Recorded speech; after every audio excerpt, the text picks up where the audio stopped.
আসসালামু আলাইকুম। গণজাগরণ কণ্ঠ টিভির পক্ষ থেকে সবাইকে স্বাগতম। আপনাদের সাথে আছি আমি মোহাম্মদ শুভ। দিনাজপুরের পার্বতীপুরের শ্যালিকা হত্যায় দুলাভাইকে মৃত্যুদণ্ড দিয়েছেন আদালত। একই সঙ্গে তাকে 30,000 টাকা অর্থদণ্ড দেওয়া হয়েছে। গত সোমবার 27 মে সকালে দিনাজপুরের অতিরিক্ত জেলা ও দায়রা জজ -3 আদালতের বিচারক সাদিয়া সুলতানা এ রায় দেন। মৃত্যুদণ্ডপ্রাপ্ত আসামি হলেন কুমিল্লা সদর উপজেলার শিশপুর এলাকার আবুল বাশারের ছেলে আব্দুল্লাহ শুভ, 26। আদালত সূত্র জানায়, আব্দুল্লাহ শুভর সঙ্গে পার্বতীপুর উপজেলায় ফাতেমা সানিয়ার বিয়ে হয়। বিয়ের পর পারিবারিক কলহের জেরে শুভর সঙ্গে তার স্ত্রী ফাতেমা সানিয়ার তালাক হয়ে যায়।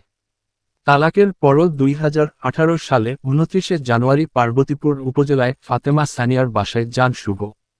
সেখানে ফাতেমা সানিয়ার সঙ্গে বাকবিতণ্ডার এক পর্যায়ে শুভ তার সাবেক স্ত্রী ফাতেমা সানিয়াকে ছুরি দিয়ে আঘাত করেন।